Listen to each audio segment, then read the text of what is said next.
Oh, hey guys, welcome back to another Clipview video. Put my phone down so I'm not getting distracted here. So for today, I've been working on an interesting thought that came to mind, so I started doing research. I've heard people talk about it before, like, reoccurring things or numbers, thoughts, or, some people see them as blessings, some people see them as miracles. Anyways, I didn't know, but there's actually quite a bit of information on this, and so I reached out to some people, asked for some more guidance, and so it's going to have kind of a Japanese influence on it, which is fine. Goes right along with everything else I've been working on, so we'll get right into it. Oh, I also did get my 3D printer and wash station, cure station from Elegoo. I got it just today, so hopefully once I play around with it and everything, make sure everything is working properly, I'll do a video on it. It's actually pretty darn easy to get into. Just takes patience and time, obviously. Alright. So, start with the introduction, right? So, moments of apparent coincidence are a common feature of human experience. Individuals often repeat encountering repeated numbers, recurring symbols, or events that appear meaningful, aligned with their thoughts or emotional states. In contemporary culture, these occurrences are frequently dismissed as random chance or conversely exaggerated or as a supernatural sign, okay? However, across ancient philosophical traditions, such moments were neither ignored nor sustained. Instead, they were approached as phenomena worthy of careful observation and disciplined reflection. The concept commonly referred to as synchronicity, we're going to be using that word quite a bit here, occupies a space between subject, perception, and objective reality. Rather than functioning as external messages delivered by a sentient universe, synchronicities have historically been understood as reflective events, mirrors that reveal the internal state of the observer. This perspective is especially prominent within Hermetic philosophy. Hermetic is spelled with Hermetic,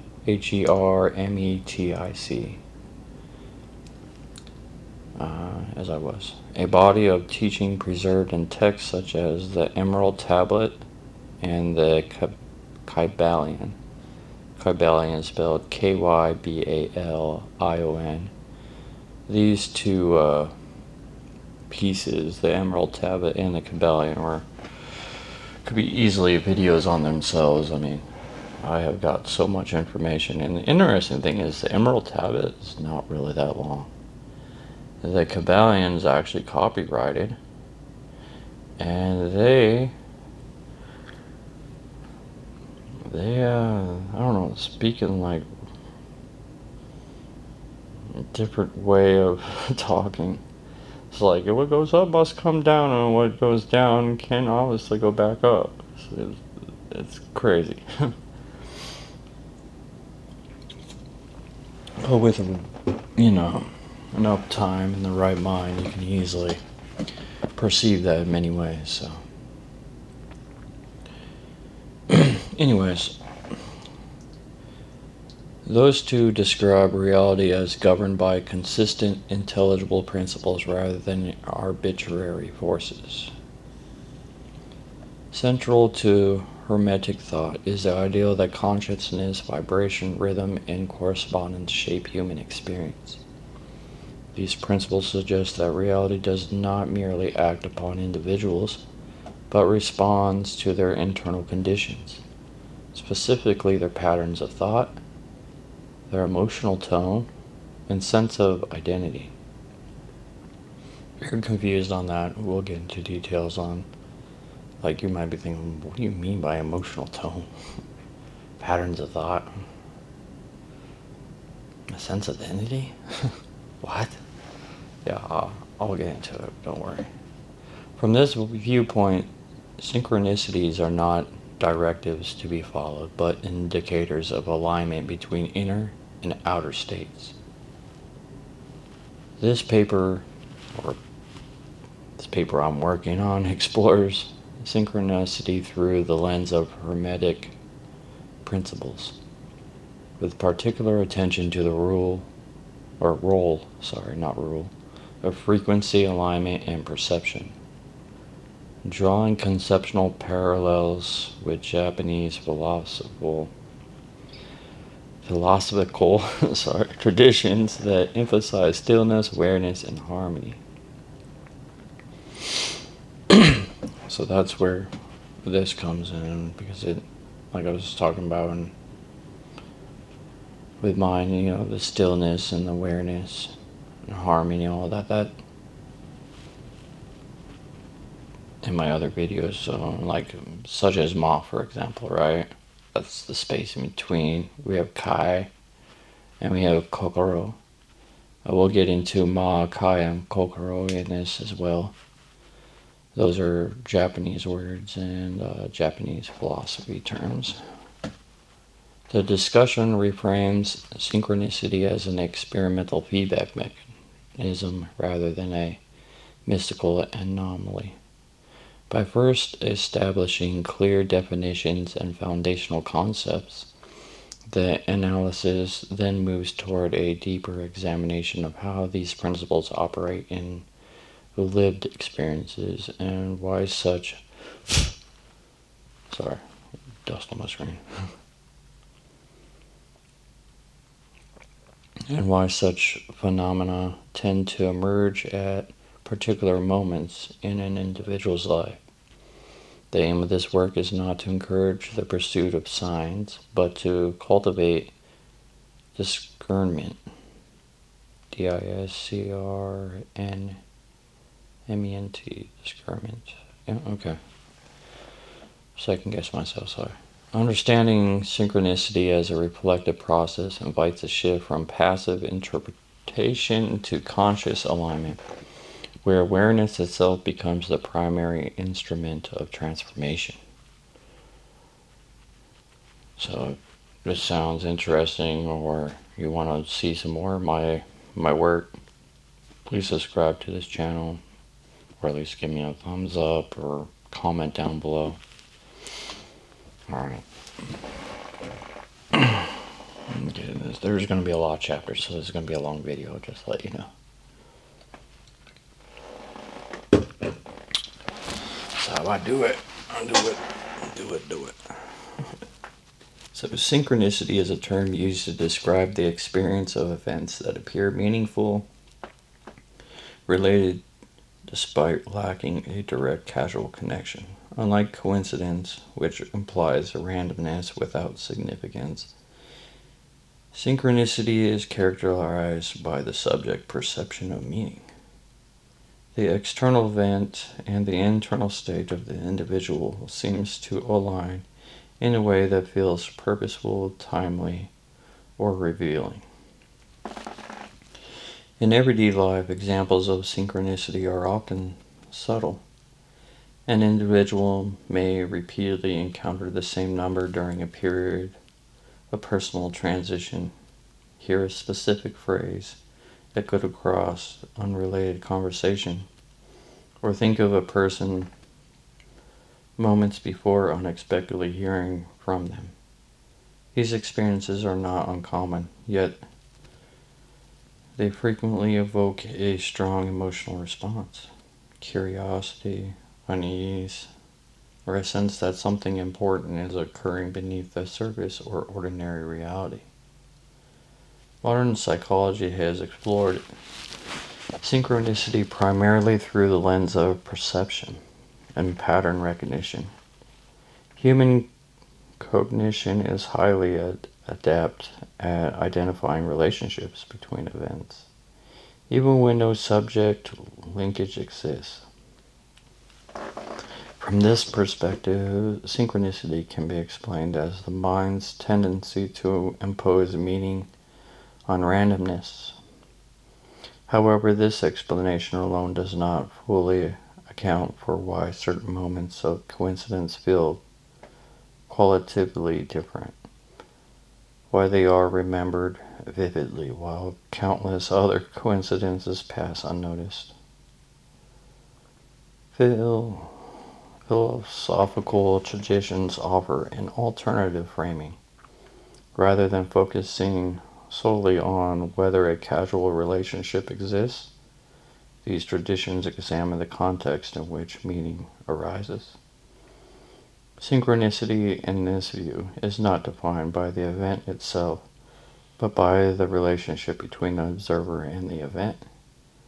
Meaning is not embedded in the occurrence as an objective signal. It emerges through resonance with the individual's internal state. This destination is critical. If synchronicity were merely an external message or instruction, its significance wouldn't exist independently of the observer, right? Yet synchronicity vary widely in interpretation from person to person. That's what I was talking about. We all perceive things differently. The same symbol, number, or event may hold profound meaning for one individual and none for another. This variability suggests that synchronicity functions less as a universal message and more as a reflective experience shaped by perception, awareness, and context. All right. Japanese philosophical traditions provide a useful parallel, okay, guys? The concept of ma, often translated as space or interval, refers to the meaningful pause between things rather than the things themselves. Meaning arises not from isolated objects or events, but from the relationship between them. In a similar way, synchronicity can be understood as occurring in the space between inner awareness and the outer circumstance, rather than as a fixed signal imposed upon reality. Thus, synchronicity is best defined not as a supernatural communication, nor as mere coincidence, but as an experimental phenomenon in which internal and external patterns momentarily align in a way that becomes perceptible to consciousness. Understanding this definition establishes the foundation for deeper inquiry. Before asking what synchronicities mean, it is necessary to understand how meaning itself arises, right? Maybe why certain moments are noticed while others are not. This chapter establishes the synchronicity as a perceptual and relational phenomenon.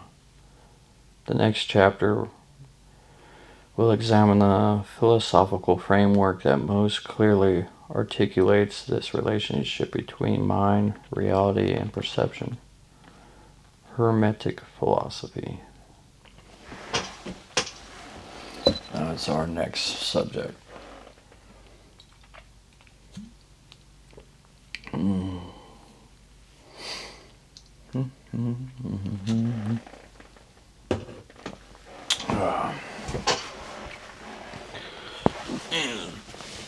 Get myself comfortable. I said it's gonna be a long chapter.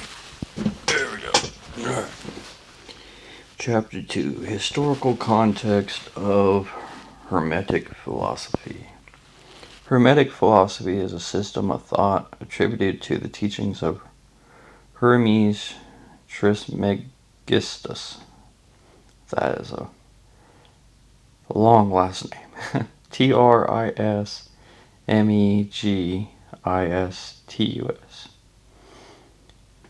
We'll just stick to Hermes.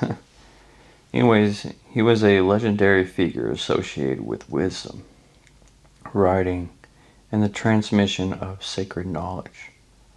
While the historical existence of Hermes as a single individual is uncertain, the philosophical tradition that bears his name emerged in the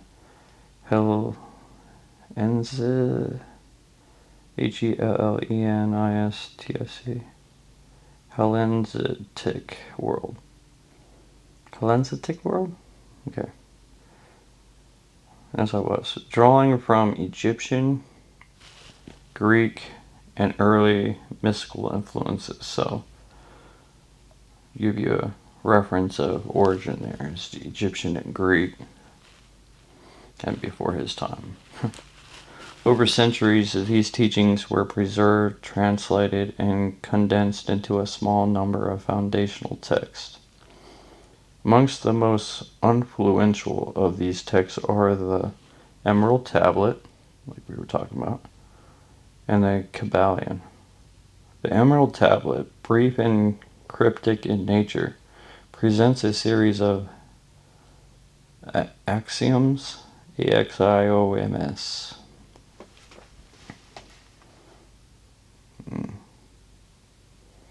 I think I said that right.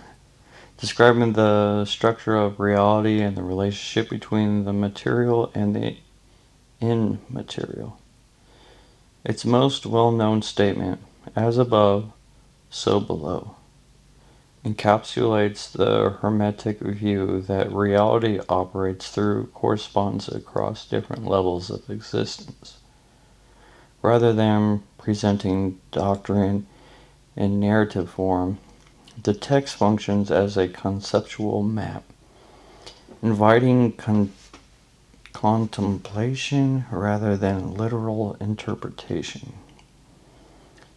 The Kabbalion, published in the early 20th century, systemizes Hermetic ideas into 7 core principles. While not an ancient document itself, it draws heavily on earlier Hermetic traditions and presents them in a structured, accessible form. These principles, mentalism, correspondence, vibration, polarity, rhythm, cause and effect, and gender, are not framed as beliefs but as operational laws. They describe how reality behaves, not how one ought to think or act. What distinguishes Hermetic philosophy from any religious tradition is its emphasis on understanding rather than worship. The Hermetic worldview does not position humanity as separate from the universe or subject to the arbitrary will of external forces. Instead, it presents reality as an intelligible system governed by consistent patterns. Knowledge, in this context, is not merely intellectual but experimental. To understand a principle is to observe it operating within oneself and the world. This approach resonates strongly with Japanese philosophical traditions, particularly those rooted in the Zen and the Taoist-influenced thought. Taoist was spelled as a Daoist. Just in case you guys were wanting to take notes and call me on any of this. Rather than relying on abstract belief, these traditions emphasize direct observation, disciplined attention, and lived practice. Wisdom is not transmitted through commandments, but through insight cultivated by awareness. In both Hermetic and Japanese perspective, reality is not something to be controlled, but something to be understood through alignment. Historically, Hermetic teachings were often transmitted quietly, reserved for those prepared to engage with them responsibly. This was not due to secrecy for its own sake, but because misunderstanding these principles could lead to confusion or misuse. Interpreted superficially, Hermetic ideas can appear mystical or symbolic. Understood deeply, they function as practical frameworks for examining consciousness, perception, and the nature of experience itself. This historical context is essential for understanding how Hermetic principles relate to phenomena such as synchronicity. These teachings do not claim that the universe sends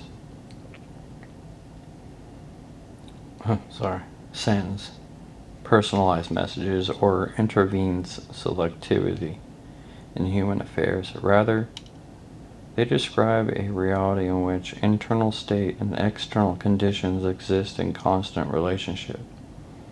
Synchronicity, from their perspective, is not an anomaly, but a natural outcome of these underlying structures becoming perceptible. With this foundation established, this discussion can now move from historical background to conceptual framework. So this next chapter will introduce the Hermetic principles themselves, okay? Outlining their purpose and relevance before examining the application in lived experience. It kind of goes right along with the whole, if you can figure out a person's rhythm, then you can figure out how to defeat them. So that's why it's always important not to have a rhythm, right? But what if a rhythm is more than just movement, right? What if it's like a frequency, okay? Constantly moving. And everyone else has like different frequencies, right? Like everyone has heartbeats, different patterns and different times, right? We're never in sync all the time. So let's take like a radio station, right? Trying to turn it to your favorite station. Let's throw some numbers, right? So that's this right here, our waveform. Our waveform is more like this, right? So where they cross is where these synchronicities happen. But if we can get in tune with these, right, then you're constantly in that flow, right? I hope that makes sense. And that's where a lot of people believe that it's where the spiritual awakening happens, is because the frequencies finally came close enough to aligning with each other. And when that happens,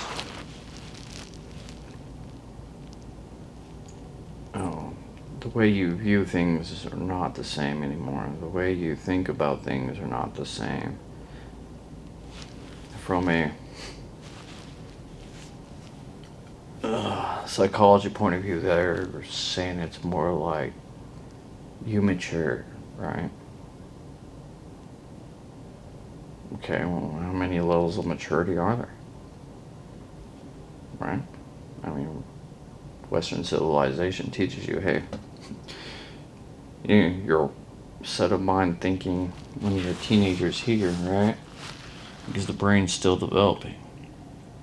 till that brain is developed all fully, we make rational decisions that have serious outcomes, right? Or in their viewpoint, or our viewpoint back then, would be like, that's not fair, It's unfair. It's hard. I want to give up, right? But our people we look to pushed us so hard to, form these core traits. Without those core traits, we wouldn't have evolved to be where we are and have what we have and the knowledge we have. That's where that perseverance happens, when you push through the blockage, when you don't give up on yourself or what you're working on, or the ones that you care about, the ones that matter, right? Because when you don't give up on yourself is where it starts. I could go on with this subject forever, but we'll get right into chapter 3, right? So, overview of the Hermetic principles. Hermetic philosophy organizes its understanding of reality through a set of foundational principles that describe how existence functions at above visible and invisible levels. These principles are not presented as moral guidelines or spiritual beliefs, but as structural laws, patterns that govern consciousness, matter, and experience regardless of personal interpretation. Their purpose is not persuade, but to provide a framework through which reality can be observed and understood. In the Kabbalion, these teachings are summarized into 7 principles. While each principle can be examined very independently, right? They are best understood as interrelated aspects of an undefined system. Together they describe a dynamic universe in which mind, energy, and form are consciously interacting. The first principle, mentalism, asserts that reality is fundamentally mental in nature. This does not imply that the physical world is imaginary, but rather that consciousness underlies all forms. Experience arises through perception, interpretation, and awareness. From this perspective, the mind is not a passive observer of reality, but an active participant in its formation. This principle establishes consciousness as the starting point for all further inquiry. The second principle, correspondence, is commonly expressed through the phrase, as above, so below, as within, so without. This principle describes a mirroring relationship. I had people in my past that have talked about that, the mirroring off one another. And that's when it's using the term very softly. Mirroring off one another is like the energy, right? So, say you're having a bad day, right? You have a bad attitude. You go into a room where a lot of positive people are. Your negative energy is clashing with their positive energy. And it's reflecting. Some see it as a push-pull. Some see it as mirroring. But eventually, the core subject is on this is that if I'm in a bad mood and I'm around you, I'm going to eventually get you in a bad mood. If I am strong enough, or let's say you're strong enough and you're in a positive mood, and you don't allow my negativity to, attack your peace, then technically it's going to bounce back at me, my own energy, and that energy is going to be negative thoughts, negative actions, and probably with some negative word choices, right? So, the whole mirroring relationship between different levels of existence. Yep. Patterns observed internally, thoughts, emotions, beliefs, are reflected externally through circumstances, relationships, and events. Correspondence does not suggest direct causation in a mechanical sense, but rather alignment between inner and outer conditions. The third principle, vibration. That states that nothing is static, okay? Everything is constantly moving, everything is constantly changing. And that all things exist in motion, right? It's matter, it's thought, it's emotions, it's your conscience. They're all understood as varying rates of vibration. Differences between states of experience are not difference in kind, but differences in frequency themselves. This principle provides the conceptual foundation for later discussions, okay, of alignment. That's what I was talking about, where, tuning in, resonance, how vibrant it is, how loud it is, right? And perception, how your mind perceives things. Closely related is the principle of polarity. Now, this one caught me off guard, because I did not think of polarity, which observes that apparent opposites are expressions of the same underlying continuum, right? Light and dark, for example, hot and cold, joy and sorrow, are not separate forces but varying degrees of the same phenomenon. Understanding polarity allows for movement along these continuums rather than resistance to them. Change becomes a matter of adjustment rather than opposition. The principle of rhythm, we talked a little bit about this, describes the cyclical nature of all processes.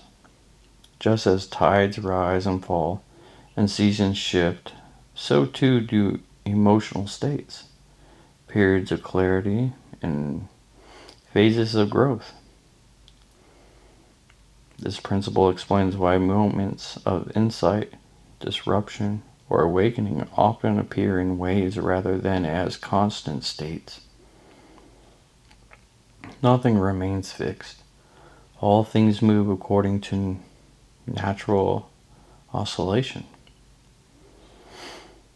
Cause and effect. We hear this one all the time. Cause and effect. I was just talking about that actually with, my bad attitude is my cause. My effect, my negativity of energy, putting everyone else in a different mindset, right? But how about this one? Well, that would be the polarity, okay? I walk in and you see me smiling. And I say, hey, good morning, how are you doing? And my smile is contagious. We heard about contagious, right? That's my cause.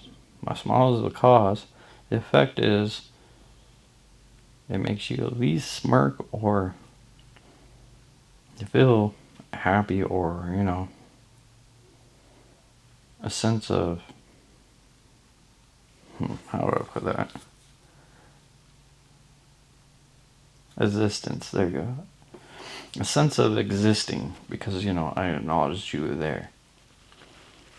So cause and effect.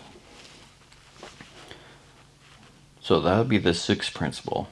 It asserts that events do not occur randomly. Every experience arises from preceding conditions, whether or not these conditions are immediately visible.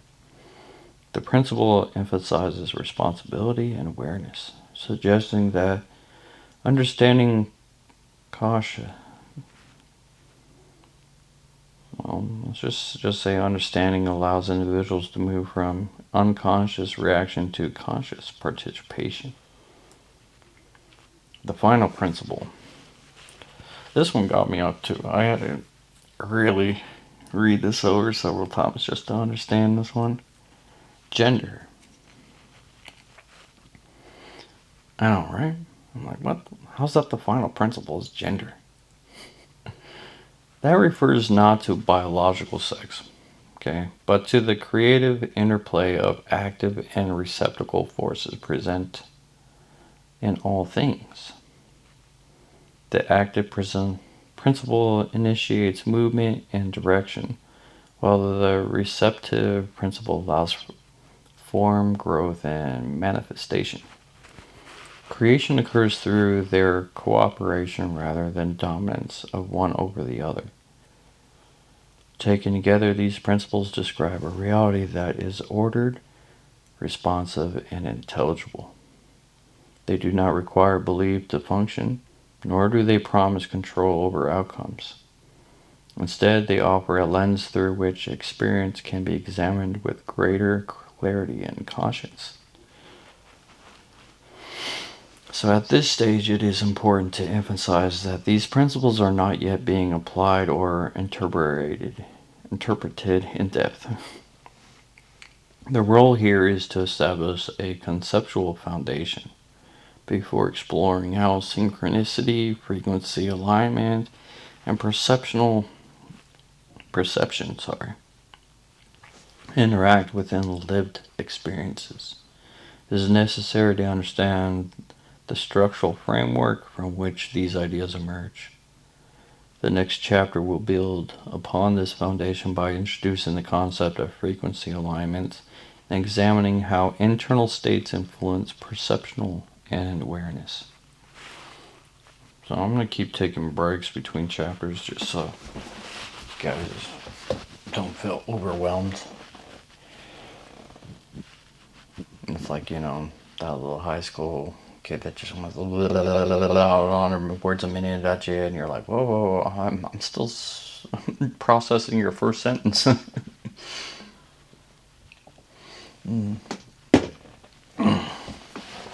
Alright. Chapter 4. Frequency, alignment, and perception.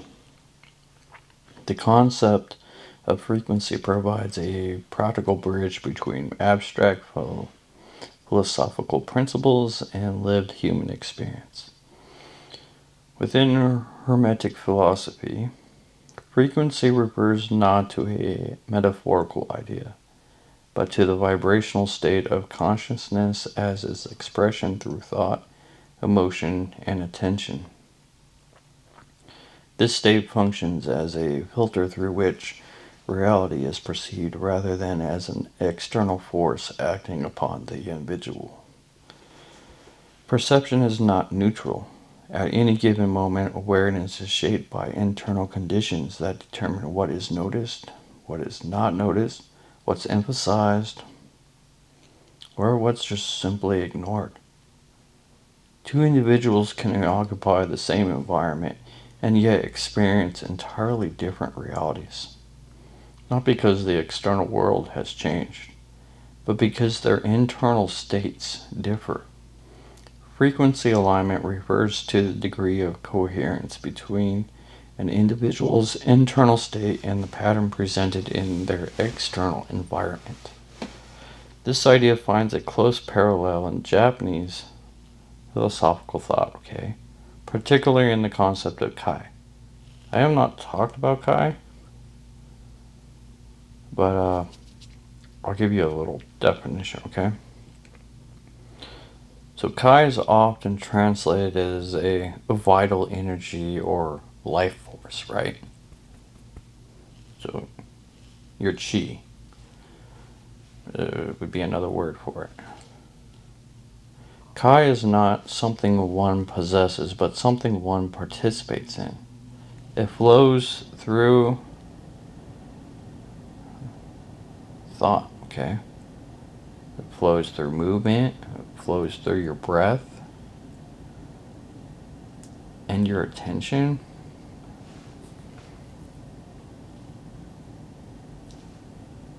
Yeah, movement, breath, thought, attention. So, that's what I'm saying. Just sum it all up, your chi, right? Your energy within.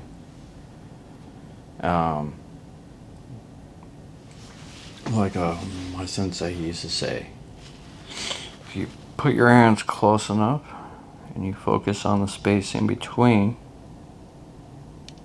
and pull your hands as close as you can without touching, eventually you're going to feel warmth. How close your hands is where your chi is. You can feel that warmth, and the warmth is your chi. Well, why are we feeling warmth? You can be in a cold environment and doing this, and you still can feel the warmth. So they believed if you channeled your energy correctly, you should be able to feel your chi from here. That's impressive. So it's all about flow and channeling. And I'll have to do a topic on that one because there's all kinds of exercises to improve your chi. And if you can improve your chi, then technically in a cold environment you can activate your chi to warm yourself, is what they're saying. And it is possible.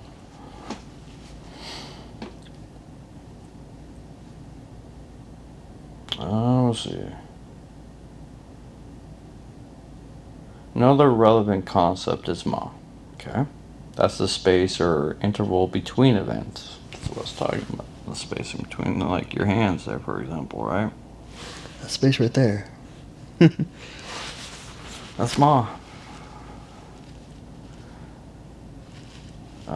So yeah, the space or interval between events, objects, or moments. See, I didn't think of moments. Ma emphasizes that meaning does not arise solely from what occurs, but from the space in which it occurs. In the context of perception, this suggests that clarity depends less on adding information and more on reducing internal noise. Alignment, therefore, is not achieved through effort or control, but through the cultivation of stillness. And stillness is a form of discipline.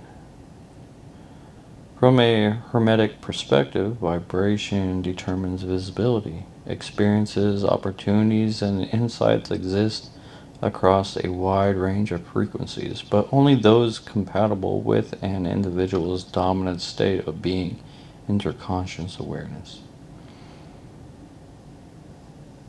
This does not imply exclusion by an external authority, right? Rather, it reflects the natural mechanism of resonance. Just as a musical instrument responds only to certain tones, right? It's either in tone or it's out of tone. You gotta tune it. You gotta calibrate your tools, This is taking the frequency and pulling it back to where it should be. Grounding yourself is that's literally grounding yourself, right? Like that's why I meditate, right? My mind is just scatterbrained and just going 100 words a minute. My ideas are like, oh, I need to get this done, that needs to happen, this needs to happen. I didn't get that done.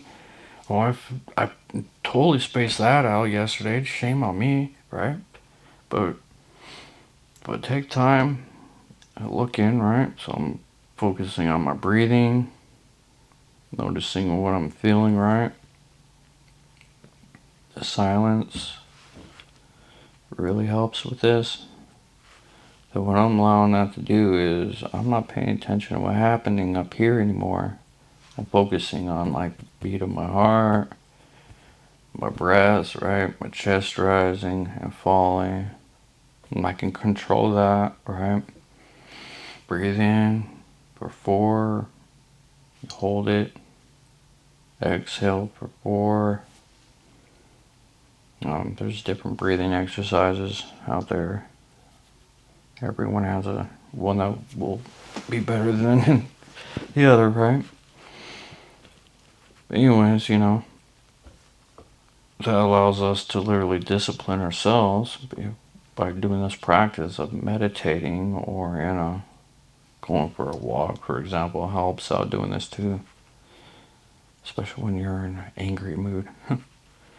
And it allows us to ground ourselves, and it allows us to shut this down for just enough time to be able to take control of our mental health, for example, right? Because if this process happens, your mental health's going to catch you sooner or later, and everybody has mental health issues sooner or later. Stress from work, stress from relationships, stress from family, stress from yourself. Like me, man, constantly push myself, constantly put myself down. And it's not healthy, I know. So, misunderstanding often arises when frequencies alignment is reduced to techniques such as positive thinking or visualization. While such practices may influence surface level mental activity, they do not necessarily alter the underlying vibrational state. Alignment is less about generating specific thoughts and more about stabilizing the overall tone of being. Emotional consistency, clarity, and attention. And coherence between belief and action play a more significant role than isolated affirmations. When frequencies alignment shifts, for example, right? Perception changes accordingly. Patterns that once went unnoticed begin to stand out, while previously dominant concerns lose their urgency. It is within this shift that experiences labeled as synchronicities often emerge. These are not newly created events, but newly perceived relationships between events and internal states. That appearance of meaning arises from alignment, not intervention. That's what I was talking about. Like, let's just put a straight line as, this, and then here we are, right? Our energy going up and down. Like I said, where they cross, that's what I'm talking about here. That's the underlying frequency, is this. Here's our frequency. And that's that shift I was talking about. So, here's that underlying frequency. We're down here, right? Negative thoughts. And then we gain control of ourselves and we're coming up. Boom, we hit a peak, right? Well, we crossed that underlying frequency. The invisible one, right? And then as we arise, now we're in a positive state of mind. We're up here, now we're delusional, as some would say, in a I wouldn't want to say a therapeutical term, but a psychological term,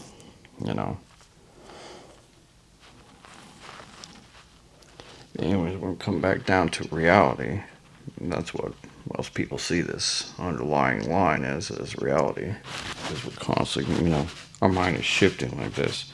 Sometimes it's like this, sometimes it's down here. But eventually, they do cross. Anyways, when frequencies alignment shift, perception changes accordingly. Patterns that once went unnoticed begin to stand out. That's what I was talking about, right? That middle. While previously dominant concerns lose their urgency. So that was that thought, right? That dominant thought. Oh crap, I got 3 hours left of work, right? But you're sitting there trying to change your state of mind. You're like, well, it's only 3 hours. Oh, shoot. It's better than what it was when it was 8, right? That's that positive thinking. That's your shift. Then you hit that synchronicity, which is where they both emerge at the same time. Emerge, right? And then they create new events. See? If you're willing to slow down and perceive things and literally just slow time itself down. Just for moments, right? Just for like your brief minute. And just breathe in that moment and think, okay, how can I change my negative thought to a positive thought? How can I be here all the time, right? Because that's where peace is. That's where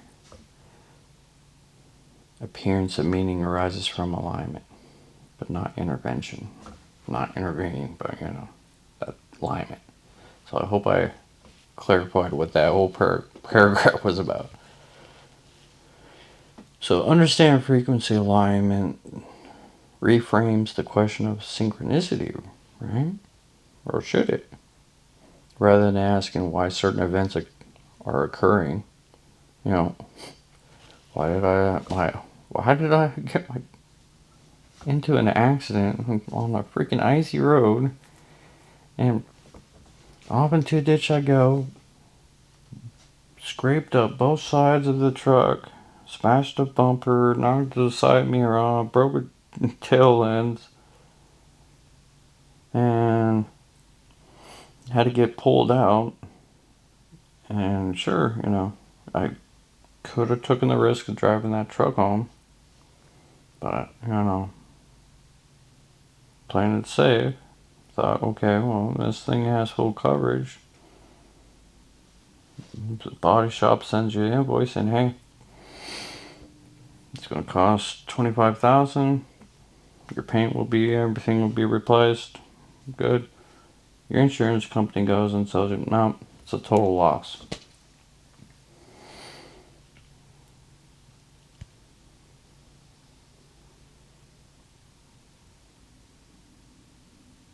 That's a shift, right?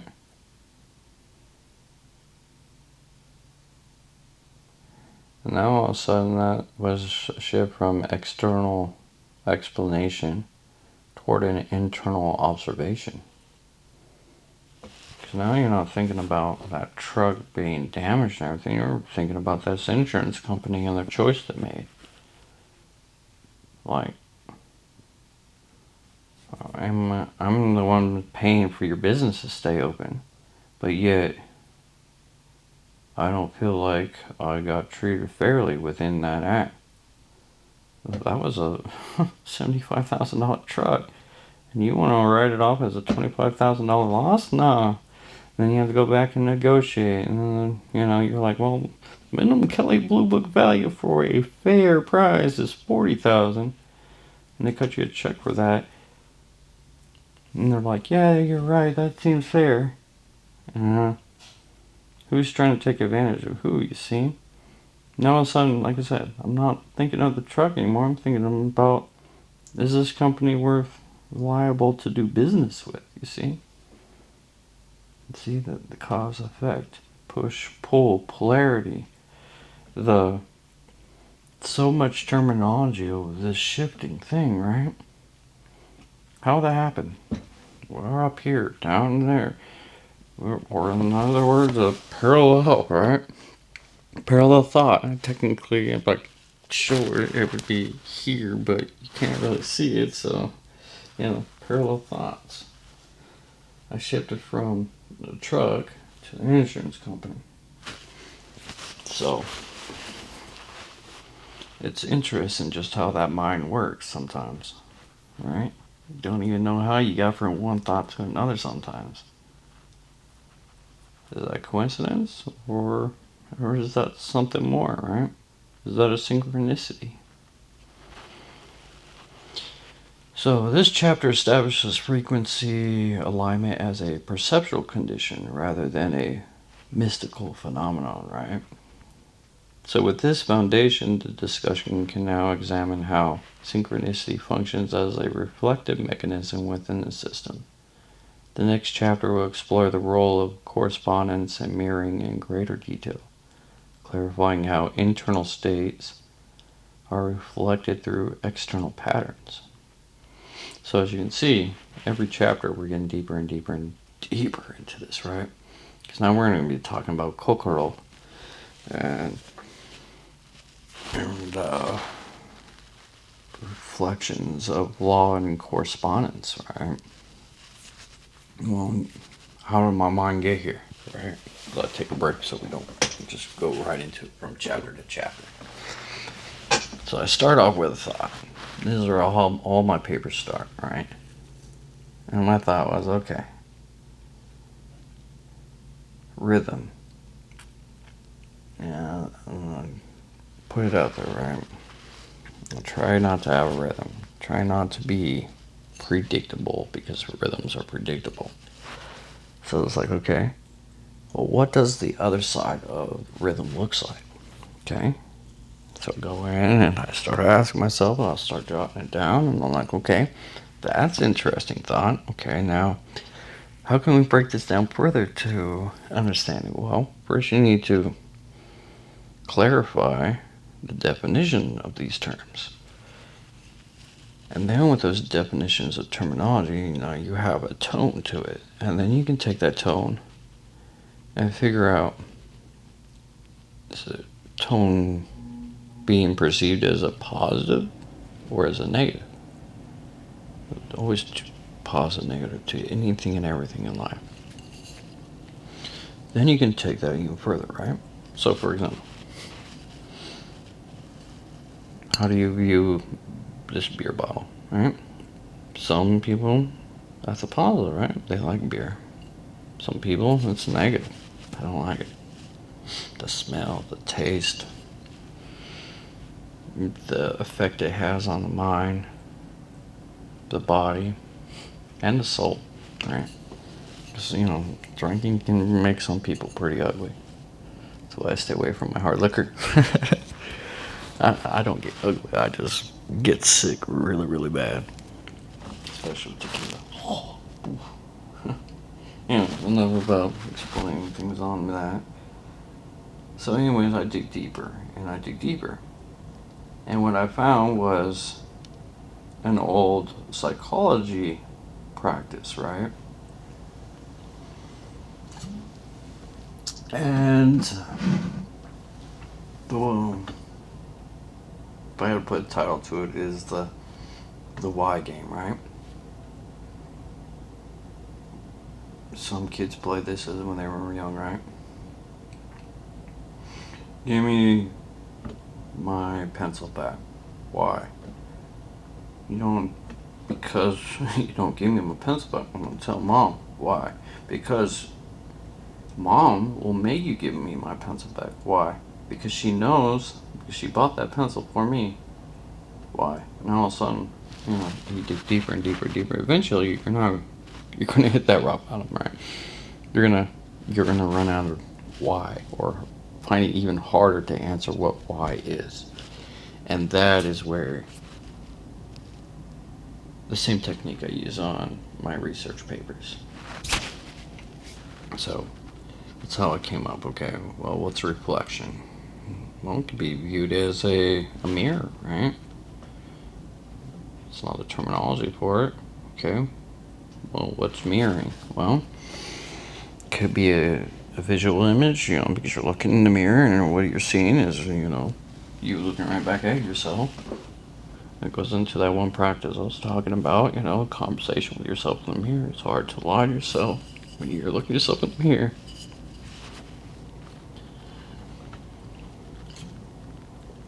Unless you can change the way you think about yourself in the mirror.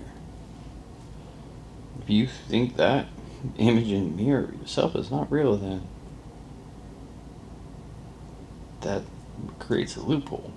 See, then again, that puts you in a state of delusional as well. Anyways, getting off topic. So, I started thinking about that, I was like, okay, reflection in a mirror. Well, how is my eye perceiving that reflection? How is this possible?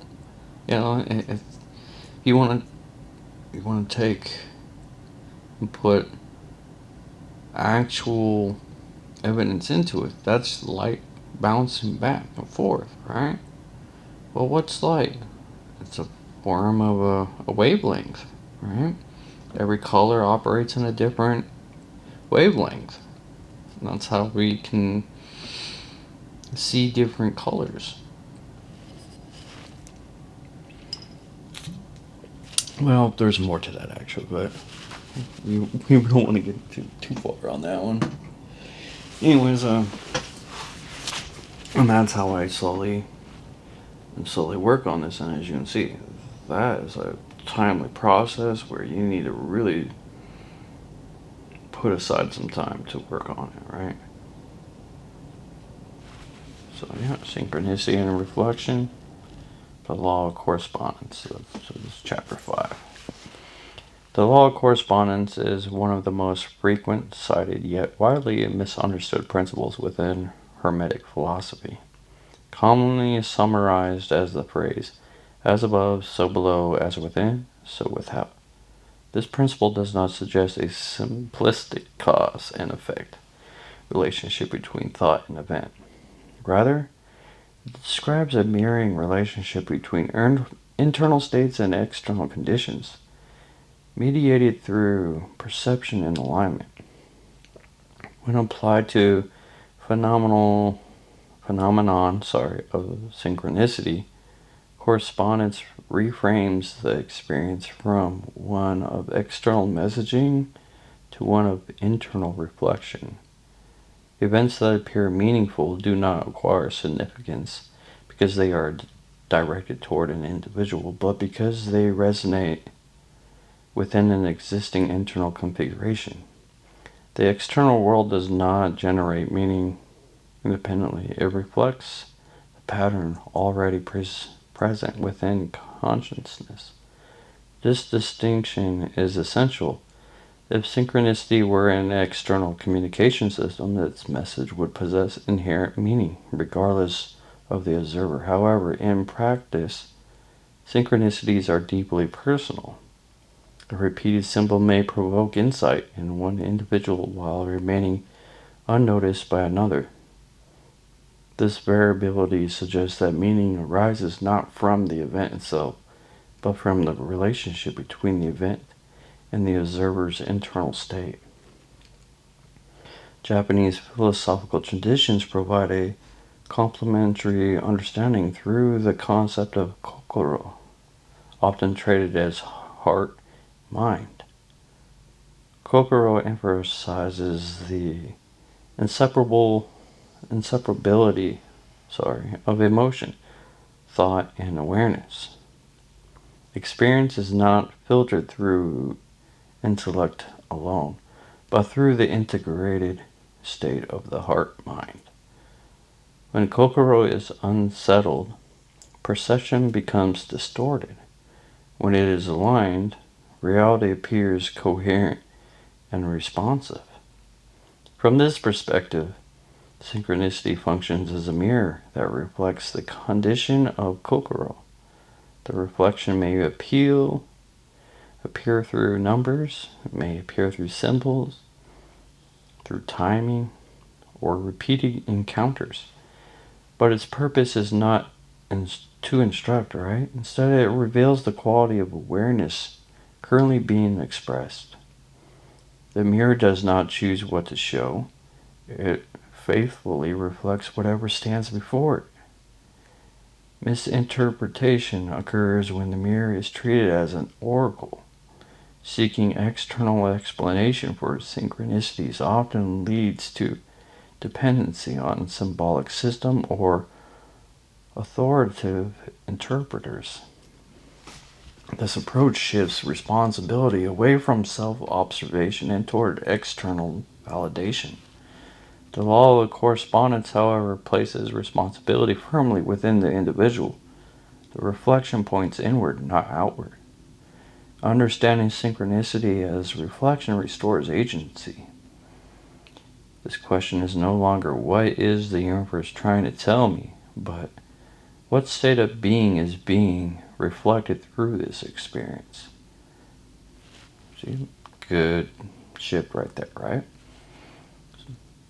This shift encourages examination of emotional tone, belief structure, and habitual patterns rather than fixation on predicted meaning. This reflective mechanism operates continuously, though it becomes noticeably primarily during periods of change or heightened awareness.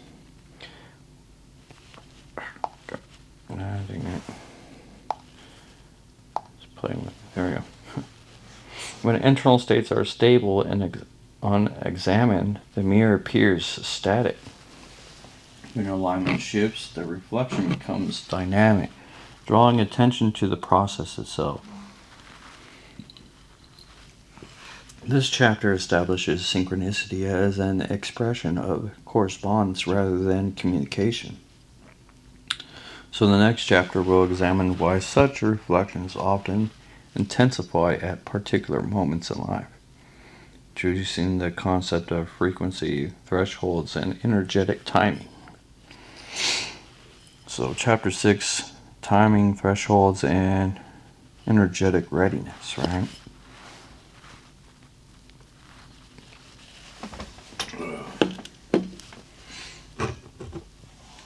While the law of correspondence explains how internal states are reflected in external experiences, it does not only clarify why certain synchronicities emerge at specific moments.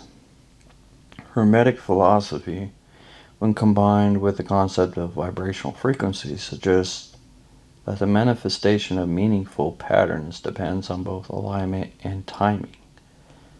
The appearance of synchronicities can be understood as contingent upon reaching a certain frequency threshold.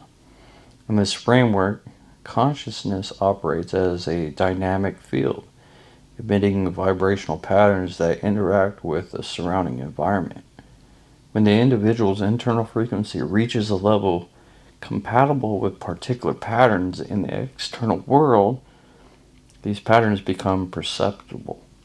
Prior to this alignment, the same pattern may exist unnoticed, as the observer's perceptual capacity has not yet resonated with them.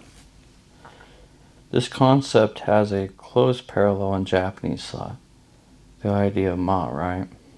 Or the interval, emphasizing that meaning arises not only from events themselves, but from the space and timing between them. Awareness is heightened when internal and external conditions align. In a sense, synchronicity requires not only the presence of patterns, but also the observer's readiness to perceive them. The interval, the threshold, they all create the conditions for resonance. Interval and threshold, that is what creates. Energetic readiness involves more than intellectual understanding. Emotional, cognitive, and somatic states contribute to the dominant frequency of consciousness.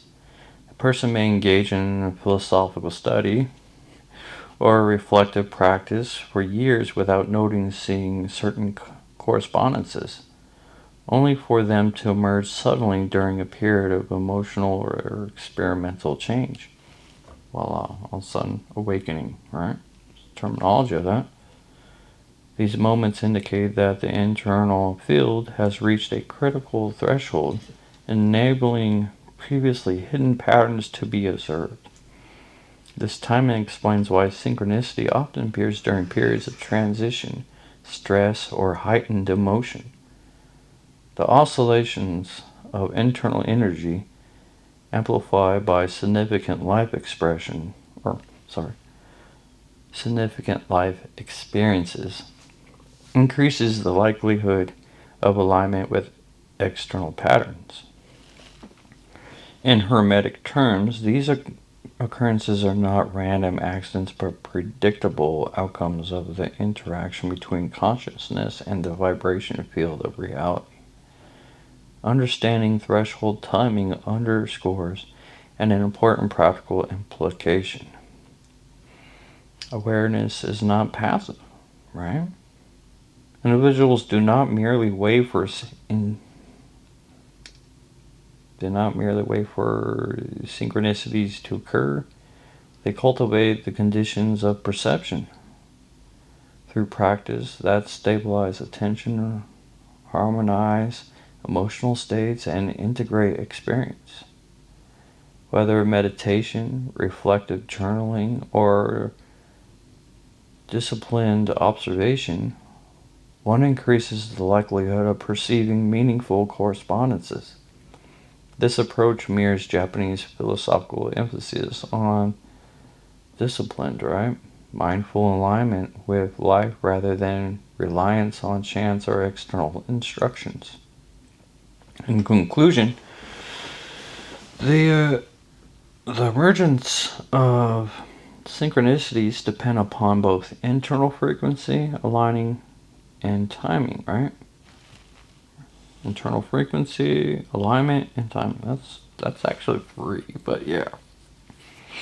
I'll try, tune 3. Now we make things harder, right? And that's where the whole visual of a miracle comes in, right? Thresholds are reached when consciousness resonates with external patterns, revealing correspondence with what was previously imperceptible, right? Imperceptible is what I meant. This understanding establishes the foundation for exploring the next layer, how thought, emotion, and vibration interact to shape the perception field of the experimental reality of synchronicity. Ooh, boy. We're only halfway through this.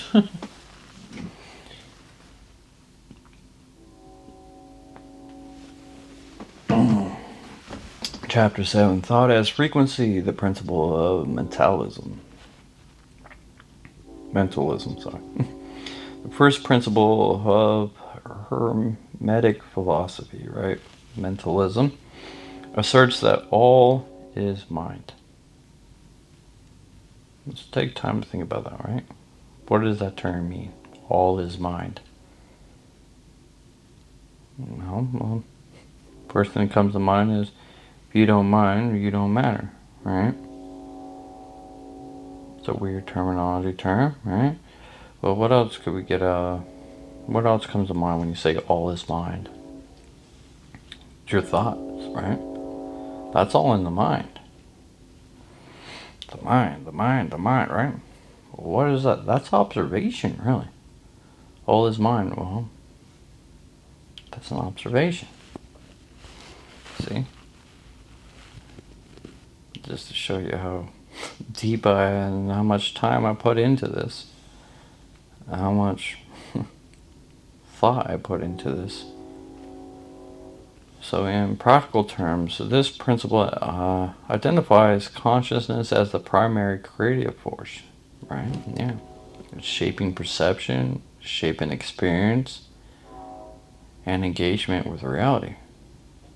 Mentalism emphasizes that thought is not inert or merely reflective. It is a form of energy that contributes to the vibration state of consciousness.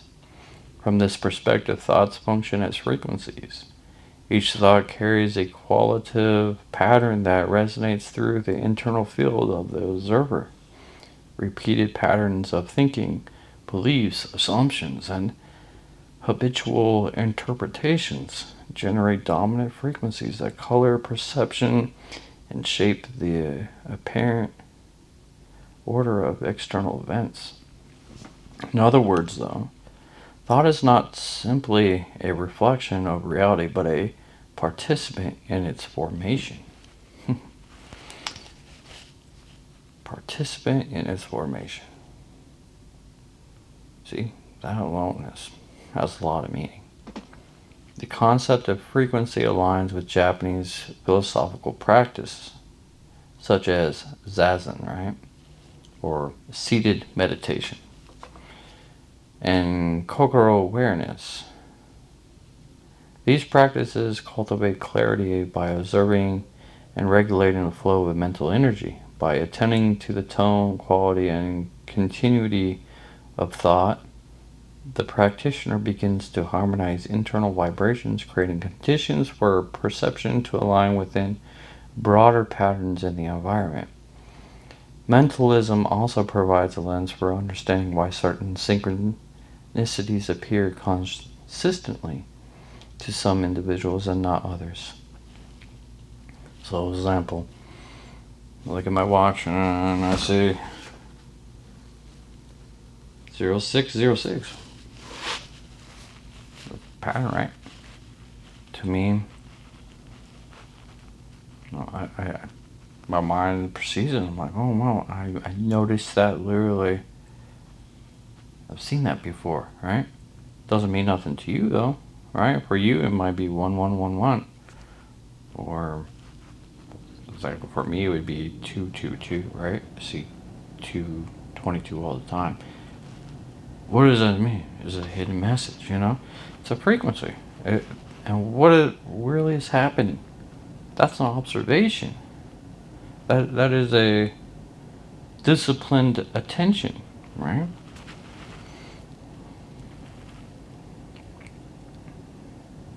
So what is this? This is a demonstration that the observation of patterns is inseparable from the state of consciousness in which the observation occurs.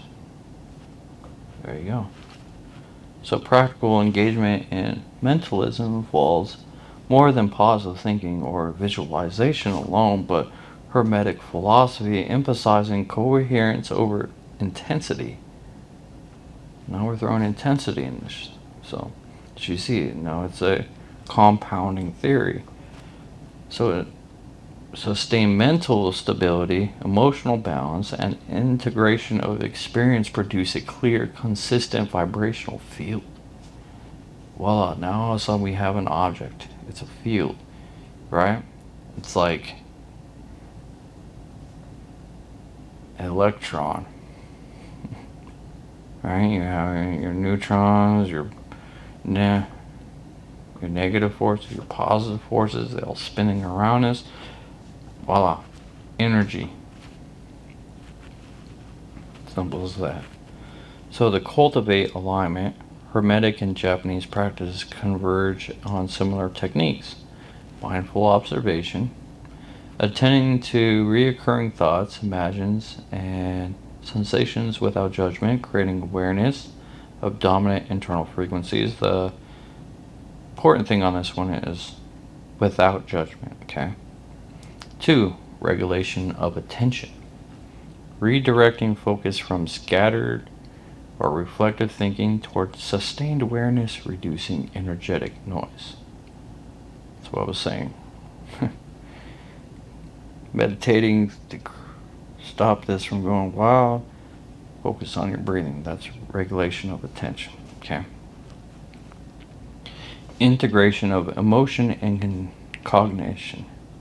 Recognizing emotional states of inseparable from thought patterns, stabilizing internal vibration. Now all of a sudden, taking that vibration and harmonizing it with internal vibration. Integration, okay, of emotional and cognition. 4, reflective journaling or record keeping. The simple as that, right? It's documenting repeated events, numbers, or symbols to track patterns and observe resonance over time. That is pretty much you making note of it, saying, yes, this happened today, I saw this numbers, da da da. Not sure what today it means. Who knows? It might be tomorrow you may experience the same thing, or maybe it's a week, maybe it's a month. Maybe it doesn't happen until 5 years. See? But what that is that synchronicity. So through these practices, thought becomes a tool for perception rather than a source of distraction. By understanding mentalism as the operational principle underlying experience, individuals gain insight into how internal states influence not only awareness or synchronicities, but also the broader quality of lived reality. So, the next chapter expands this framework by exploring the principles of vibration, which explains how thought, emotion, and energy interact to produce observable patterns in the world. So, what we did is what any person should do, right? Focus inward first. Figure this out. Don't get caught up with trying to create an image out there. Don't get caught up with trying to be somebody you're not. Don't get caught up with trying to fit in. Okay? This is about you needing to focus inwards, figuring out who you are, what your thoughts are, what your beliefs are, what who you are, what your boundaries are.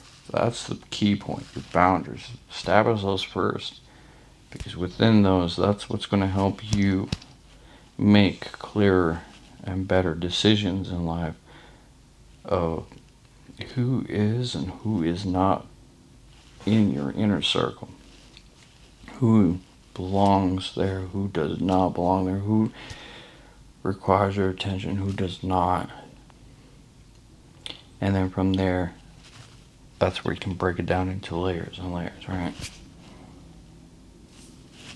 There's that term out there, right? Blood's thicker than water. Well, blood meaning family, water meaning your relationships you make afterward, right? Layers to that, right? Your mother and father in the middle. You got your brothers and your sisters, that's a second ring. You got your aunts and cousins, third, and uncles, or, and it just spirals outward. And then you got your best friend, right? There's another one. Then you got your coworkers, and then you got your people you hang out with. There's another one, you see? And it all just starts layering out like an onion, right? That sounds so wrong because onions are so sour and, well, smelly. Brown spots. And that's where I made my mistakes in life. Instead of looking inward, I looked outward first. But at least I caught myself. At least I corrected the situation, and at least now I'm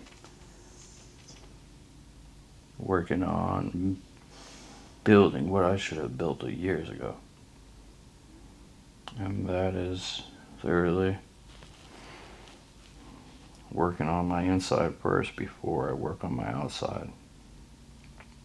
So, the principle of vibration, resonance, and perception. The principle of vibration, the third Hermetic principle, asserts that nothing rests, right? Everything moves, everything vibrates. This principle extends mentalism by describing how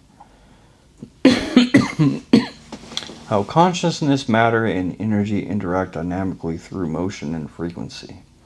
In essence, all phenomena, right? The physical, the mental, and emotional are expressions of vibrational states that can resonate, interfere, or harmonize with one another. Within this framework, perception is determined not merely by external stimuli, but by the resonance between an individual's internal vibration state and the surrounding environment. Thoughts, emotions, and bodily sensation each contribute to the overall frequency of consciousness, shaping the way events are noticed, interpreted, and remembered. This explains why two individuals may witness the same external condition yet experience entirely different realities. The concept of resonance parallels practical found. Let me reread that. The concept of resonance parallels practices found in Japanese philosophy, right? In the martial arts, in Aikido, for example, yeah, practitioners learn to sense the flow of energy, your chi, right, your kai, and respond in alignment rather than opposition. Similarly, in Zen practice, attention is trained to detect subtle currents of mental and emotional energy, allowing the practitioner to engage with experience without distortion. In both cases, right? Both cases, vibration, vibration enables more accurate perception and skillful action. Oh, wow, I'm coughing. Maybe I didn't drink that right. I think I need to rewrite that too. Alright. So prior to this alignment, the same occurrence may exist unnoticed, right? Illustrating the perception in contingent upon resonance rather than mere observation. So practical engagement with the principle of vibration involves cultivating awareness of internal energy patterns and learning to modulate dominant frequencies. Techniques drawn from Hermetic and Japanese traditions include meditative focus, so using breathing exercises or movement to stabilize. Okay, what chapter am I on? Alright, okay. It just sounds similar to another chapter I did, sorry. See, my mind shifted on me. So, practical engagement with principle vibration involves cultivating awareness of internal energy patterns and learning to modulate dominant frequencies. So, techniques drawn from Hermetic and Japanese tradition. There's going to be 4 of them. So, you have the meditative focus, using breath or movement to stabilize mental or emotional oscillation, creating a coherent internal field. Okay. 2 is your energy sensing. So you're paying attention to somatic and emotional cues as indicators of vibrational states. 3 is your rhythmic practice. Okay, so engaging in activities such as walking, meditation, or your chanting, or martial art forms to synchronize attention. Like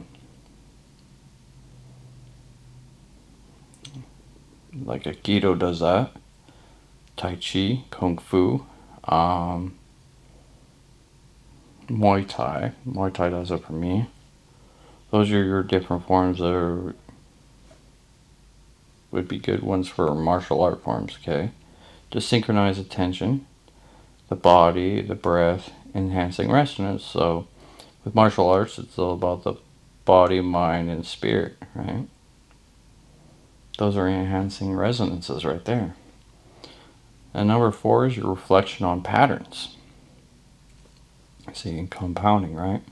It's not just a reflection, and it's not just a pattern, but it's reflecting on patterns. So you're observing repeated events or emotional responses to identify dominant frequencies and their effects on perception. So those 4 things right there. Well, that's a lot of, just to take in right there. Just saying. So, through these practices, consciousness becomes attuned to the vibratory patterns that influence awareness. Synchronicities are thus not external messages, but reflection of resonance between inner and outer frequencies.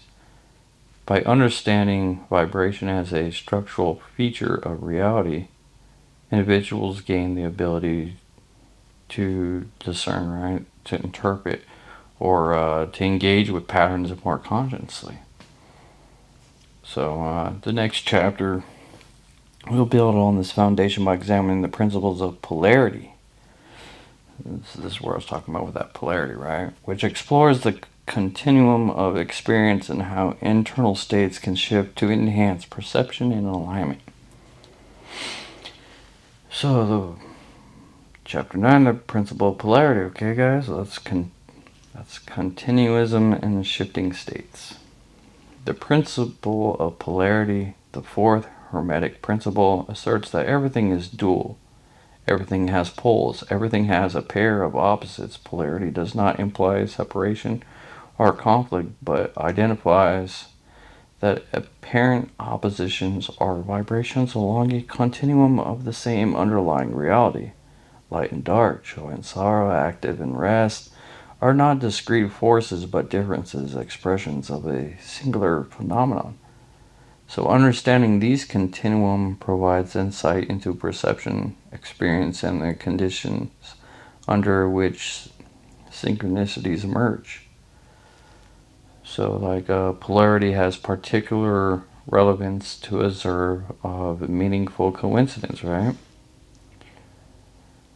The human awareness often becomes heightened during periods of extreme emotional or mental states.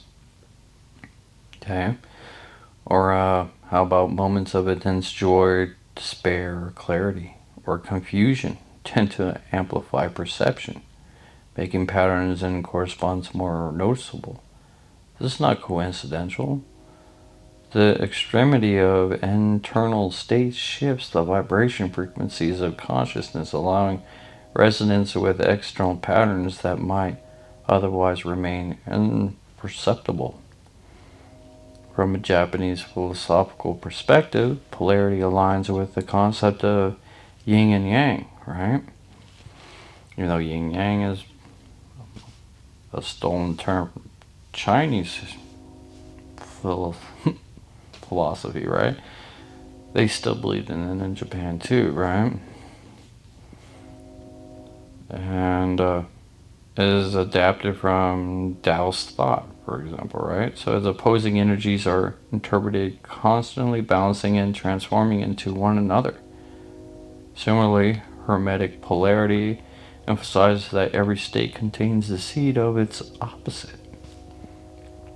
By recognizing this, an individual can navigate fluctuations in perception, emotion, and awareness without being controlled by them.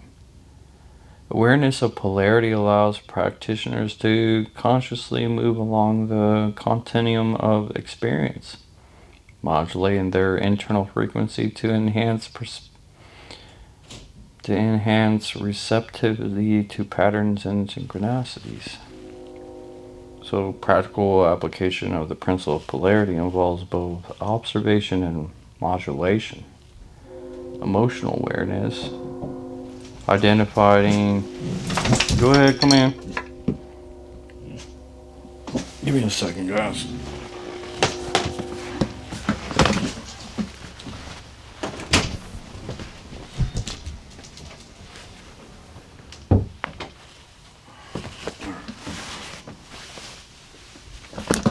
This piece is taking a little longer than I thought it was going to take. Alright. So, emotional awareness, right? Identify emotional extremes and noting how these states affect perception, thought patterns. Cognitive reflection, recognizing binary thinking and reframing it as a spectrum, observing the relationship between opposing perspectives. Intentional shifts, using meditation, breath work, and movement to transition along the continuum of polarity, thereby adjusting internal frequency for more effective resonance with external patterns. And last, integration practices.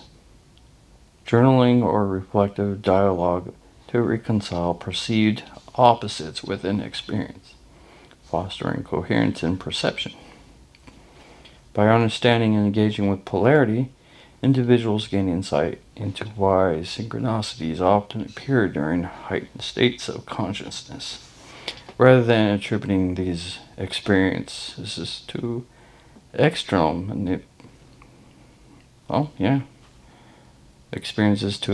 manipulation or random chance, right? Polarity demonstrates that internal vibration shifts naturally create conditions for alignment, with external patterns. Observing extremes is therefore not merely incidental but an essential component of perceiving correspondence. This chapter establishes how emotional and mental continuum influence perception. The next chapter will explore the principle of rhythm, which explains the nature of awareness, right? Energy and synchronicity in daily life. So chapter 10 is the principle of rhythm, right? The cycles of awareness and alignment. The principles of rhythm, which is the fifth Hermetic principle, asserts that everything flows out and in. Everything has its tides. All things rise and fall. Rhythm emphasizes that patterns of energy, consciousness, and experience are inherently cyclical, right? Nothing remains static. And the oscillation of internal states naturally corresponds with external manifestations. Understanding rhythm is crucial for recognizing why synchronicities emerge at particular moments and recede at others. With this framework, consciousness is subject to natural oscillations. Periods of a heightened awareness, receptivity, or insight alternate with periods of rest, distraction, or how about reduced perception, right? These cycles are not random but are governed by the interplay of internal frequency, external conditions, and the principle of polarity and vibration. When internal rhythm aligns with external patterns, synchronicities become more noticeable and meaningful. Japanese philosophical practices provide a parallel understanding of rhythm concepts such as shun, which is the meaning of proper season or peak moment, right? And kanzo, which is simplicity. They emphasize attunement to natural cycles. Awareness is heightened when attention is harmonized with these cycles, allowing perception to flow with rather than against the current of experience. Just as the changing seasons dictate ecological rhythms, personal cycles of energy influence the perceptional of correspondence. So tracking cycles, so nothing fluctuation in emotional, mental, or physical energy to recognize personal patterns of high and low perceptivity. Okay. 2. Synchronizing activities, aligning tasks, meditative practice, or reflection with periods of peak awareness to optimize resonance with external patterns. 3. Acceptance of flow, cultivating the understanding that perception and influence fluctuate, reducing frustration during periods of lower alignment. And 4 is the ritual and routine. So establishing a practice that harmonizes with natural cycles such as meditation, breath work, or seasonal reflection to reinforce internal rhythm. So I talked about that in my last video, which would have been my 100th video. Yes, that was a good one, by the way.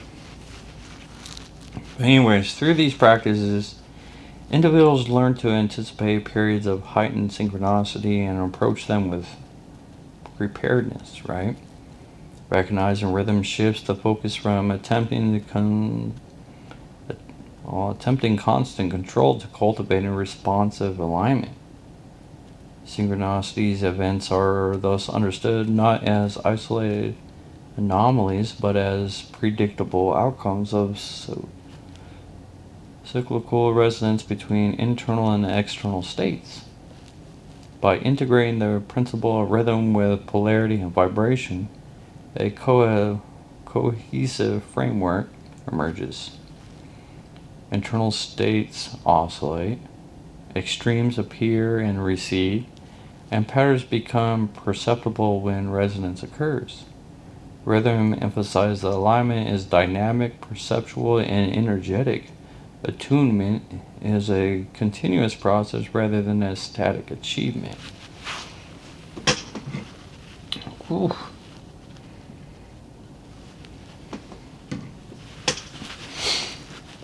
So in the next chapter, we'll examine the principles of gender.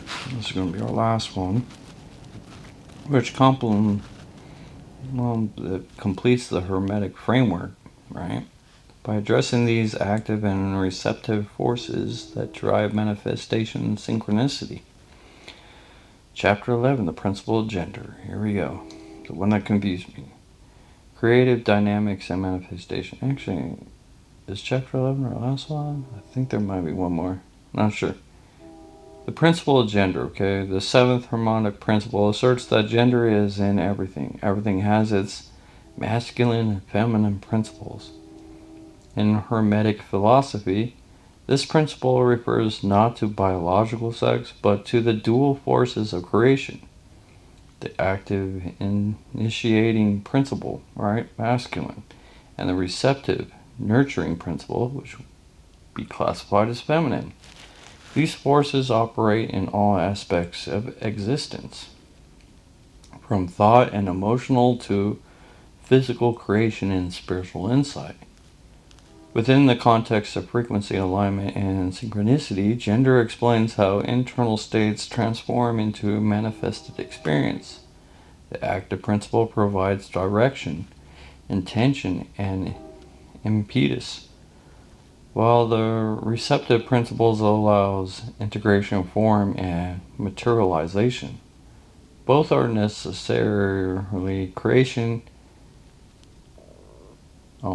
Both are necessary. Creation is incomplete if either principle is absent or misaligned. So, for Japanese philosophical traditions provide a complementary understanding through practices emphasizing harmony and balance, right? Such as Inyo, which is the Japanese adaptation of yin and yang, right? And Wa, the principle of harmony in social and natural relationships. These concepts they can highlight the necessity of balancing opposing forces, recognizing the creation emergence through cooperation, not dominance. So, both are active and receptive forces. For example, intention setting, that's your masculine, right? That's clarifying your goals. That's direction, purpose within thought and action. Does not imply forceful control, but focused alignment of mental and emotional energy. 2, receptive cultivation, which is your feminine. It's developing patience, observing, and openness to internal and external influences, allowing patterns to integrate and unfold naturally. 3, dynamic balance. That's observing when either force dominates and adjusting practices to restore equilibrium, such as alternating meditation, reflection, maybe it's internal action. And number 4, embodiment, which is integrating active and receptive energies in daily life, ensuring that creative impulses are grounded and receptive openness is engaged. So by understanding gender as a dynamic interplay rather than a rigid let's just say dichotomy, right? Individuals gain insight into mechanics of manifestation. That's the best way of putting that one. Synchronicities, repeating patterns, and meaningful coincidence can be viewed as outcomes of the interplay.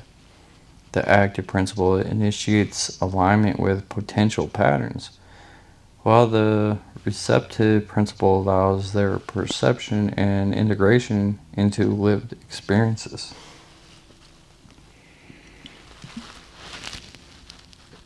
In combination with preceding principles, mentalism, correspondence, vibration, polarity, rhythm, and cause and effect, gender, completes a comprehensive framework for understanding how conscious interacts with reality. Mastery of the principle facilitates not only the perception of synchronicities, but the conscious engagement with creation, allowing the individual to participate in shaping experience rather than passively observing it. So in the next chapter, we'll synchronize these principles into a practical framework for awareness, alignment, and action, bridging theory with applied techniques drawn from Hermetic philosophy and Japanese practices alone. So chapter 12, so I was right. There's some more still. Practices for alignment. Well, this is my add-in. Embodying Hermetic principles in daily life. Understanding Hermetic principles intellectually provides insight, but true mastery arises through conscious practice. Alignment involves harmonizing thought, harmonizing your emotion, harmonizing your action, all of them with underlying vibrational and rhythmic structures of reality. Japanese traditions offer complementary they're actually methods, not even periods, for cultivating this awareness, emphasizing presence, discipline, and mindful engagement with everyday life. So 1, daily awareness meditation, right? That's your core practice. It involves observing your internal states without judgment, cultivating awareness of dominant thoughts and emotions. Techniques include seated meditation, which is called zazen. Zazen is sitting quietly, right? It's focusing on your breath while observing, passing through your thoughts, passing through your attachments. This develops clarity, stabilizes internal vibration, and reveals habitual patterns that shape perception. Internal scanning, on the other hand, or mentally scanning the body to observe areas of tension or emotional charge. Integrating the mind-body connection is frequency alignment. So focus on blockage, remove blockage, and all of a sudden there's your mind and body connection right there, and aligned. 2, journaling and pattern tracking. Reflective journaling bridges perception and insight, right? Reflective journaling bridges perception and insight. Record recurring events, symbols, numbers, and thoughts. Note emotional states of contextual factors during these occurrences. Observe correlations between internal states and external patterns to strengthen understanding of synchronicities as reflection of internal vibration. 3, breath work and energy regulation. Breathe anchors consciousness, harmonize vibration, and they modulate polarity. And believe it or not, they do. So coherent breathing, you inhale and exhale in equal counts. For example, 4 inhales, 4 outhales, 4 times. There you go, right? Stabilizing rhythm and emotional balance. Well, what was that right there? That was 4, 4, 4. What is that? That's a pattern. That's a synchronicity right there. Right? So there's that. What about the alternating breathing, right? What is that called? Nadi Shodhana, right? Nadi Shahana? Yeah, Nadi Shodhana, which balances how would I put that? hemispherical energies. Yeah. It balances those energies, right? Fostering equilibrium between active, which is your masculine, and your receptive, which is your feminine forces. And number 4, ritualized action and intentionality. Intentional practice aligns active and receptive energies. Setting intentions, clarify articulating objects before action, engage active energy without forcing outcomes. Mindful engagement, which perform daily tasks within full attention, integrating receptive awareness to notice patterns and subtle cues. And number 5, and most important, is your polarity and rhythm exercise, right? Exercises cultivate sensitivity to vibration shifts and patterns. So emotional mapping. Track emotional highs and your lows, right?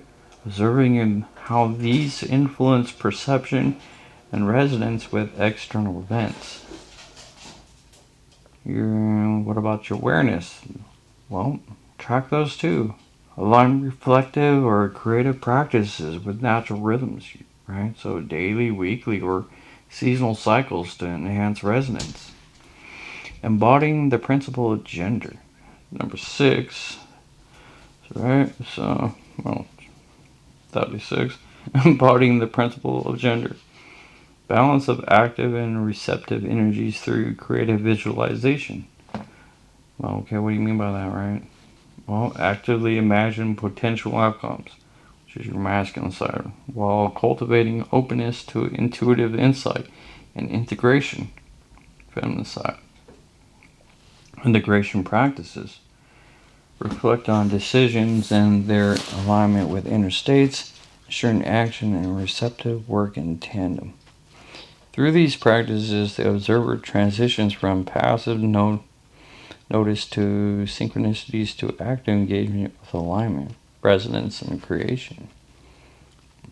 The exercises facilitate internal calibration, making perception more precise, energy more coherent, and action more effective. So, the next chapter will explore advanced applications showing how these principles and practices can amplify awareness, deepen insight, and create transformative engagement with life.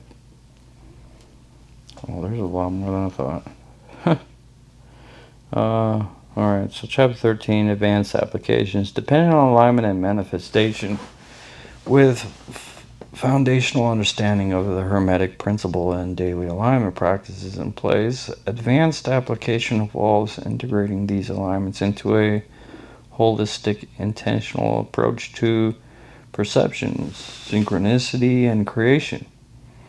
This chapter examines how the interplay of mentalism, correspondence, vibration, polarity, rhythm, cause and effect, and gender can be consciously embodied to enhance awareness and shape experience.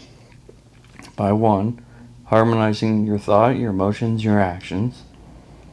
The principle of mentalism, vibration, and gender emphasize the interdependence of thought, your emotion, and your action. Advanced alignment requires consistent monitoring and calibration, while your integrated reflection observes how dominant thoughts and emotional states influence how behavior and perception adjust internal tone to harmonize with desired external resonance, while your action as intentional conduit engage in deliberate acts that align with internal frequencies rather than reacting automatically. Intentional action implies coherence and strengthens your resonance with external patterns. Synchronizing with cycles of rhythms. Building on the principle of rhythm, advanced practices involves attunement to temporal and environmental cycles. Season reflection. Okay, as well. What does that mean, right? That's alignment of personal growth or creative project with seasonal energies mirroring natural rhythm. Daily tuning, for example. Begin and end each day with meditation or reflection to harmonize your internal rhythm with the day's unfolding events. And then 3 is you're cultivating awareness of polarity. Polarity provides a tool for managing extremes, right? Your emotional modulation and perspective shifts. Well, emotional modulation recognizes and navigates intense emotional states, using them as signals of energetic peaks and opportunities for resonance, while your perspective shifts move along the continuum between perceived and opposites to gain holistical understanding and avoid fixation on duality. 4 is your deepening frequency alignment.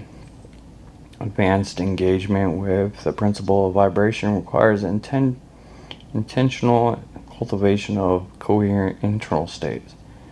So, what resonates to the focus? Concentrate on harmonizing your thoughts, your emotions, your body sensations to produce a stable frequency capable of perceiving subtle synchronicities. And then your energetic clearing regularly releases limiting beliefs, right? Negative emotion patterns and energetic blockage to maintain clarity and responsiveness. So that's your energetic clearing. That's where all that negative energy is. And then you got 5, right? Which is you're embodying the principle of gender and creation. True manifestation requires balanced, active, and receptive energies. So creative intention uses the masculine principle to set clear intentions and initiate constructive pattern, while your receptive integration employs the principle to allow experience and insight to unfold naturally, supporting materialization of embodiment of intentions. So one is more solid and the other one's more like water, right? So integrating correspondence and mirror awareness, advanced practices emphasize that reflective nature of reality. Simple as that. So your mirror observation, recognizing synchronicities and repeated patterns as reflections of internal states rather than external directives.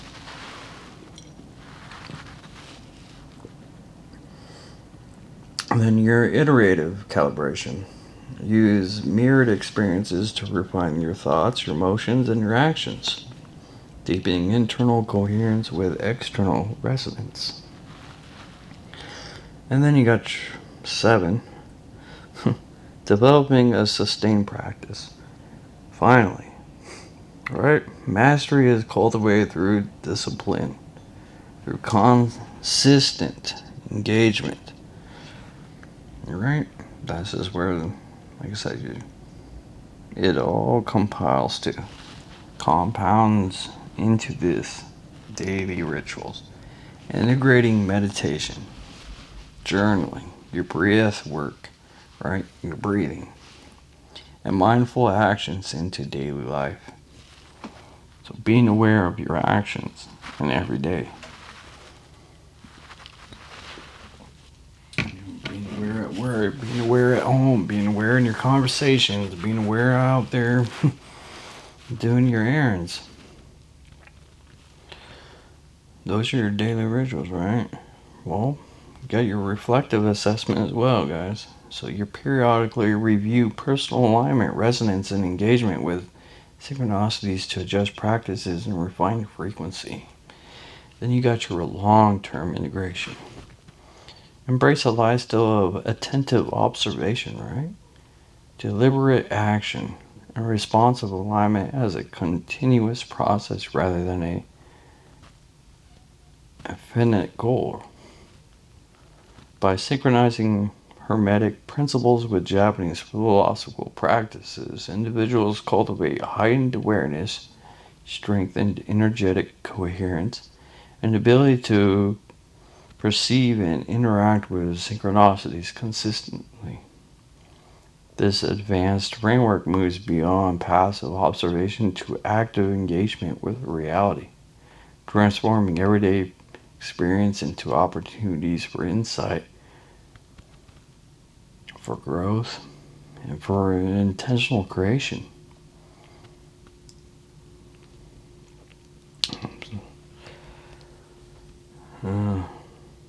So, in conclusion, throughout this exploration of Hermetic philosophy and complementary of Japanese practices and coherent framework for understanding and engaging with reality, it's finally emerged now, right? We've covered so much. The principle is mentalism. Okay, it's your correspondence, your vibration, it's your polarity, it's your rhythm, cause and effect, and gender. They all provide a structured map for perceiving patterns, cultivating internal coherence, and consciously participating in the unfolding of experience.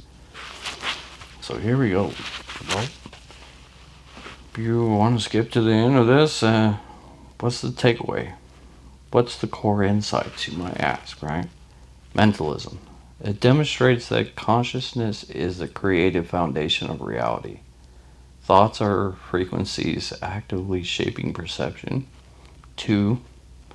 Correspondence. Highlights that external events reflect internal states, turning synchronicities into mirrors for self-awareness. 3. Vibration. That shows that all phenomena oscillates in energetic patterns, making perception contingent on resonance. 4 is your polarity. That teaches that extremes are points on a continuum, providing opportunities for growth and insight through alignment. 5 is your rhythm. That reminds us that internal and external cycles govern awareness and perception, making timing critical. Right? Right time, right place. 6, cause and effect.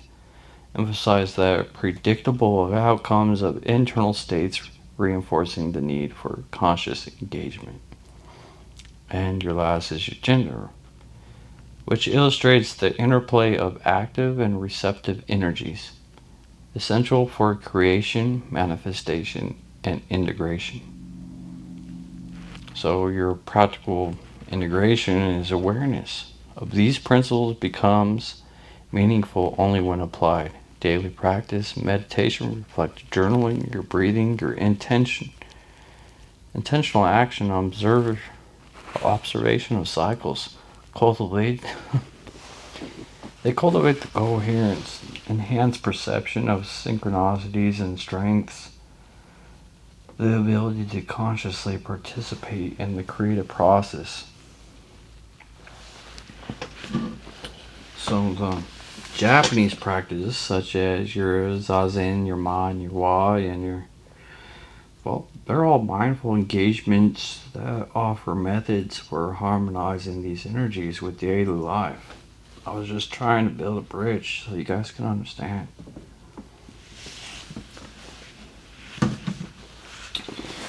Well, the alignment of mastery, this alignment is both an ongoing process on a conscious choice.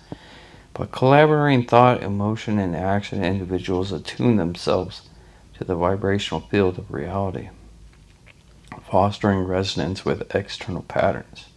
This alignment transforms synchronicities from isolated curiosities into meaningful indicators of internal state and guides that are practical, intentional action. But mastery emerges not from control over outcomes, but from consistent cultivation of coherence, observation, and reflective engagement. Invitation for ongoing practice. The journey toward alignment is continuous. Each observation of synchronicity, each reflection of internal state, and each moment of conscious action reinforce the principles, deepening awareness of vibrational coherence. The universe in this framework does not issue commands or arbitrary messages. It reflects the vibrational reality of the observer. By responding consciously, one participant actively in creation, transforming lived experience into dynamic, evolving mirror of awareness. So, the takeaway on this, the final synthesis, as you might want to call it, is your Hermetic principles. They're combined with Japanese philosophical methods. They provide a comprehensive system for engaging with reality. They guide individuals from passive observation to conscious participation, from disconnection to resonance, and from superficial perception to profound insight. By integrating these principles into thought, emotion, and action, one cultivates the ability to perceive, interpret, and harmonize with the pattern that underlie everyday life. In conclusion, the study of and practice of these principles offer more than intellectual understanding. They provide